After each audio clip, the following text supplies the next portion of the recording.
Կլիմաքս կամ դաշտանադադար։ Ողջույն բոլորին։ Այսօր խոսելու ենք կնոջ կյանքի մի կարևոր ֆիզիոլոգիական process-ի մասին։ Ինչպես նշեցի, խոսում ենք դաշտանադադարի մասին։ Յուրաքանչյուր կին 46-ից 55 տարեկան ընկած ժամանակահատվածում գիտի, որ սպասվում է իր կյանքում որոշակի ֆիզիոլոգիական process, հա, բոլոր կանայք շատ լավ տեղյակ են եւ այդ հատվածին կյանքում սպասում են, հա։ Ինչ է տեղի ունենում, հարգելիներս, այսպես ասած, ձվարանները, չակերտների մեջ ասած, գնում են թոշակի, ձվարանները դադարում են արտադրել էստրոգեն, հա, այն հորմոնը, կանացի հորմոնը, որը որ մեզ անհրաժեշտ է առհասարակ ապրելու, ստեղծագործելու, կյանքը սիրելու համար։ Իհարկե լինում է ավելի վաղաժամ դաշտանադադար եւ լինում է 55 տարեկանից հետո ավելի ուշացած դաշտանադադար։ Այստեղ անպայման հետազոտություն, չխանգարում միկրոֆոնից, հետազոտություն պետք է անցկացվի եւ բժիշկը պետք է հասկանա արդյոք դա պաթոլոգիա է, թե միգուցե ասենք գենետիկական այսպես շարունակակ ժառանգված, հա, ինֆորմացիա, որտեղ միգուցե մայրիկը տվյալ կնոջ, տատիկը, հա, այդ ժամանակահատվածում է իրանց մոտ եղել դաշտանադադար եւ դա նորմալ process է։ Ասեմ, որ դաշտանադադարը դա գենետիկորեն ծրագրավորված ֆիզիոլոգիական process է, հարգելիներս։ Մի փոքր ասեմ, թե ինչ է իրենից ներկայացնում էստրոգենը։ Էստրոգենը դա, ինչպես գիտեք, հորմոն է կնոջ, հա, որը արտադրում է ձվարանները։ Էստրոգենը բացարձակապես բոլոր օրգան համակարգերի եւ հյուսվածքի վրա ազդեցություն է ունենում։ Էստրոգենը դա մեր մաշկի առողջությունն է, մեր կնճիռների բացակայությունը, մեր աչքերի փայլը, սեռական ցանկությունը, առհասարակ ցանկացած ցանկություն, հա, պայմանավորված է էստրոգենների այսպես քանակությունով։ Դա մեր հոդերի, մկանների, ոսկրերի, անոթների, սրտի առողջությունն է, դա մեր պայծառ ուղեղն է, հա։ Էստրոգենը այս ամեն ինչի վրա ազդեցություն ունի, հարգելիներս։ Ես ձեզ ասեմ, որ կանանց 70%-ը դաշտանադադարը կոպիտ ասած զգում է, հա, այսինքն բավականին լուրջ սիմպտոմներով է ընթանում, 30%-ի մոտ մի փոքր ավելի մեղմ կամ հազվադեպ լինում են կանայք, ովքեր որ ոչ մի տենց առանձնապես կյանքի որակի իջեցում, այսպես ասած չեն ունենում։ Կինը զգում է, որ իր մոտ ինչ որ, ասենք, սկսում է սիմպտոմները ասեմ, հա, սկսում է ինչ որ մի բան են չի իր հետ, հա, ասես կյանքի նկատմամբ վերաբերմունքը մի տեսակ փոխվում է, կյանքի որակը սկսում է ընկնել։ Ամենաառաջի բանը, որ տեղի է ունենում կնոջ հետ, դա դաշտանային ցիկլի խաթարումներն է, այսինքն սկզբից ցիկլը կարճանում է, եթե կնոջ մոտ օրինակ ցիկլը 28 օրը 1 էր, հա, դառնում է 26 օրը 1, 24 օրը 1, այսպես մոտենում է իրար, հետո սկսում է հեռվանալ, ավե 30 օրը 1, 60 օրը 1, 3 ամիսը 1 եւ այսպես շարունակ։ Եվ իմջայլոց դաշտանադադար մենք համարում ենք, եթե վերջին, ամենավերջին դաշտանից անցել է 1 տարի։ Հա, եթե 1 տարի չեք ունեցել դաշտանային ցիկլ, կարելի է համարել, որ դաշտանադադար է։ Հարգելիներս, ուրեմն հաջորդ սիմպտոմը դա երևի թե կանանց 70% ունենան, դա ջերմային գրոհներն են, հա, այն որ մի անգամից ոնց որ տաքություն լցնեն վրա, դա կարող է տևել մի քանի վայրկյանից մինչև մի քանի րոպե։ Շատ կարևոր ախտանիշ, ճարպակալումը, կնոջ որովայնը սկսում է բնականաբար մեծանալ որովայնային ճարպի հաշվին, ինչու, որովհետև էստրոգենների քանակությունը իջնում է, օրգանիզմը շատ խելացի է, հա, քանի որ որովայնային ճարպը հորմոնալ նշանակություն ունի օրգանիզմի համար, ինքը սկսում է որովայնային ճարպ աճացնել կնոջ մոտ, այսպես խոսակցական ձևով բացատրեմ, հա, ու որը որ ունի հորմոնալ նշանակություն, այսինքն ինչ որ մի առումով կոմպենսացնում է էստրոգենների պակասը։ Այդ պատճառով դաշտանադադարից հետո կանայք սկսում են քաշ ավելացնել, ցավոք սրտի 70%-ի մոտ նույնիսկ գրանցվում է ճարպակալում։ Այս դրա համար եմ ասում, սիրելի կանայք, մինչև դաշտանադադարը անհրաժեշտ է ունենալ նորմալ, տեսեք չեմ ասում ցածր, նորմալ մարմնի զանգվածի ցուցանիշ, որպեսզի դաշտանադադարից հետո եթե նույնիսկ մի փոքր ֆիզիոլոգիական process-ին զուգահեռ քաշ ավելացնեք, չունենաք ճարպակալում, որը իր հետ էլի բազմաթիվ հիվանդություններ կբերի։ Հաջորդ սիմպտոմը, հա, ճարպակալման հետ մեկտեղ ես ձեզ ասեմ, որ նաև քիչ-քիչ նվազում է մկանների զանգվածը, հա, եւ ինչի եմ նաև ասում, մինչև դաշտանադադարը եւ դաշտանադադարից նույնիսկ հետո էլ պետք է անպայման ֆիզիկական ակտիվություն ունենալ, որովհետեւ մկանները պակասում են, մկանային զանգվածը դրա փոխարեն այդ տարածությունը ինչով պետք է լսի, բնականաբար ճարպով, հա։ Եվ եւս մեկ անգամ սերներս բնականաբար պետք է ֆիզիկական ակտիվություն ունենալ, միշտ եմ որ ասում արջը 7 երգիտի 7 մեղրի մասին է, հիմա հիմնարով ֆիզիկական ակտիվություն, առողջ սնունդ էտա, հավատացնում եմ ձեզ։ Ուրեմն հաջորդը, բնականաբար կնոջ մոտ էստրոգենի քանակության իջեցման զուգահեռ իջնում է սեռական ցանկությունը, հեշտոցում առաջանում է չորություն, հա, որը կնոջը բավականին անհարմարավետություն է պատճառում, այսպես ասած։ Նաև առաջանում են հոդացավեր, ողնաշարի ճողվածքներ, կարող է լինել հաճախամիզություն, անմիզապահություն, փռշտալուց կամ հազալուց, կնոջ մոտ կարող է լինել անմիզապահություն եւ ես ձեզ ասեմ, շատ կանայք չեն էլ իմանում, որ սա դաշտանադադարին բնորոշ սիմպտոմատիկա է, հա։ Եվ որ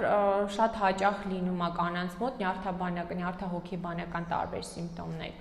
Կին կա, որ ունենում է ավելի կինը մի տեսակ գիտեք ոնց ասեմ, դառնում է բարդ մարդ, հա, ասենք իր այդ աղջկականությունը, այդ թեթևությունը եւ այլն, այս շրջանում կինը կորցնում է, ինքը դառնում է ագրեսիվ, դառնում է վատատես, անընդհատ դրդված է, նյարդային է, ամեն ինչից նյարդայնանում է ու այստեղ մի շատ կարևոր նուրբ պահ կա, տեսեք, ամբողջ այսպես խնդիրը նրանում է, որ կինը շատ լավ գիտի, որ իր մոտ որոշակի նմանատիպ խնդիրներ կան, հա, ագրեսիվություն, դեպրեսիվություն, անքնություն, ինչ որ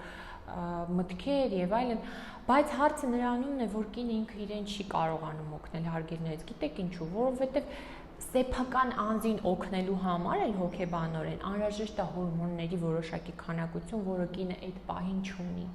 Այդ պատճառով հարգելներից անպայման ու անպայման անհրաժեշտ է դիմել մասնագիտական օգնության, որպեսզի դուք ինքներդ ձեզ չեք կարող այդ պահին օգնել, հարգելներից պետք է դիմել մասնագետի, հա։ Հիմա ասեմ, որ կան բնականաբար ավելի ուշացած, չասեմ սիմպտոմներ, ավելի եթե հիվանդություններ, որ էլի դաշտանադադարից հետոյի պատմությունը, հա,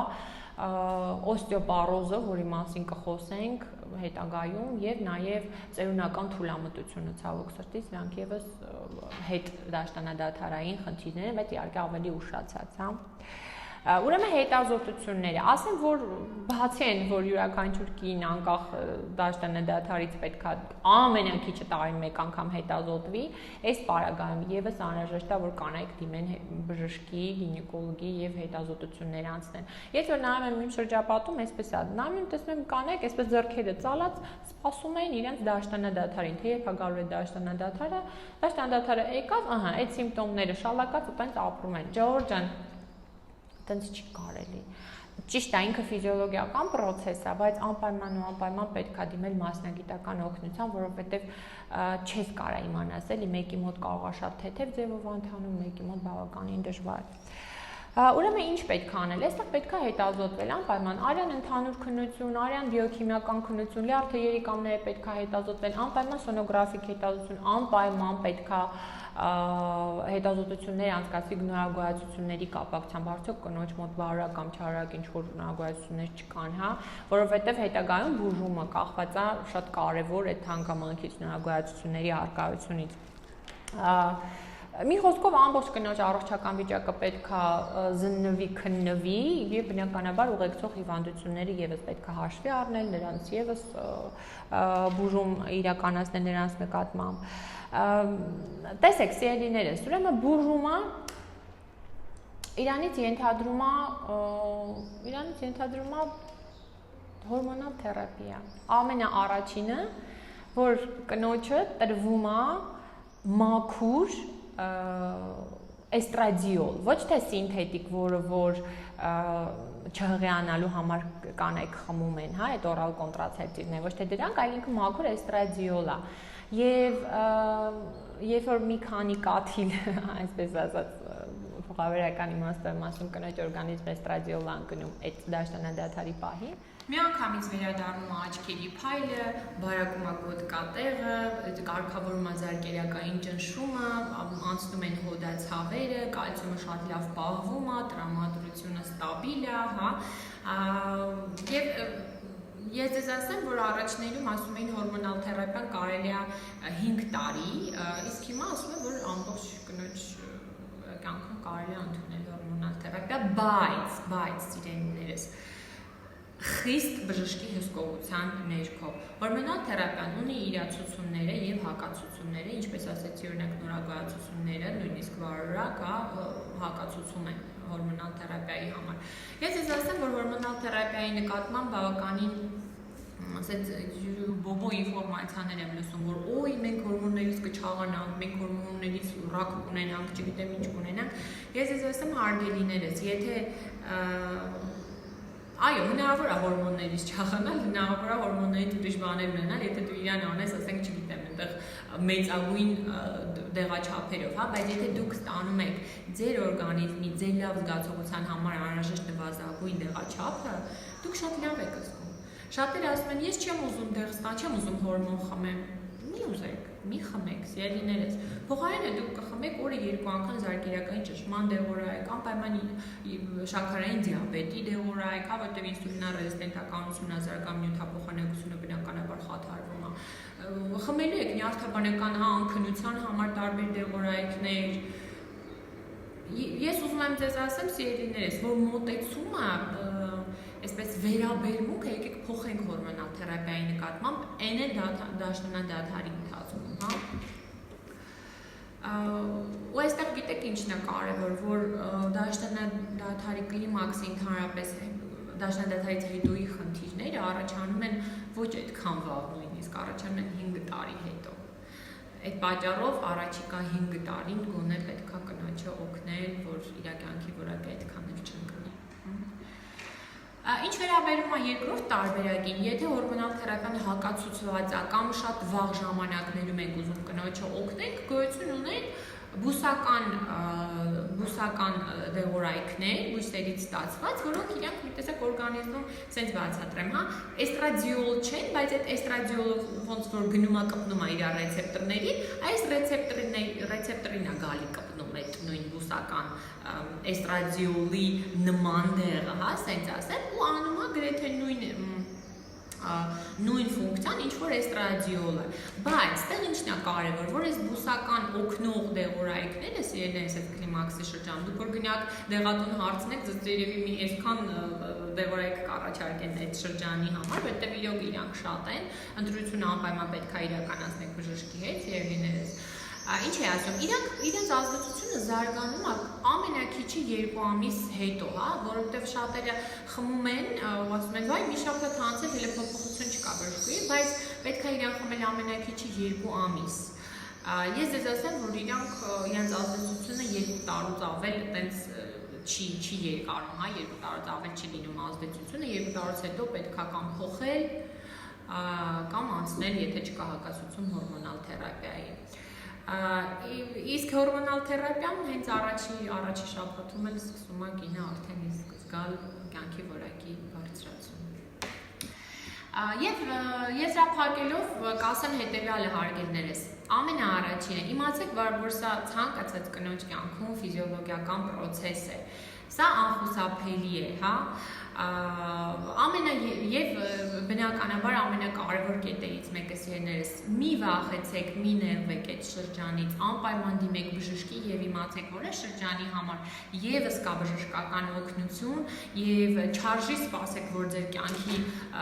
ձեռքերը ծալած սպասեք, որ ձեր կյանքի որակը կողքից նայեք, թե ոնց է անկնում ու ոչինչ չկարողանաք անել։ Իմացեք, որ ժամանակակից բժշկությունը թույլ է տալիս, որ ձեր կյանքի այդ մյուս 1/3-ը, հա, ապրեք բարձր կյանքի որակով, սիրելիներս։ Ես օրինակ իմ բժիշկ ընկերներին ասել եմ, հենց որ տեսնեք իմ մոտ կլիմակտերիկ ինչ-որ սիմպտոմատիկա, արագ ինձ քաշեք, հետազոտեք եւ որոշակի դեղորայք նշանակեք։ Այդպես, հարգելիներս։ Ինչ ասեմ, սիրելիներս, ցանկանում եմ, որ բոլորդ լինեք առողջ, հարգելիներս, լավ եղեք, ցտես։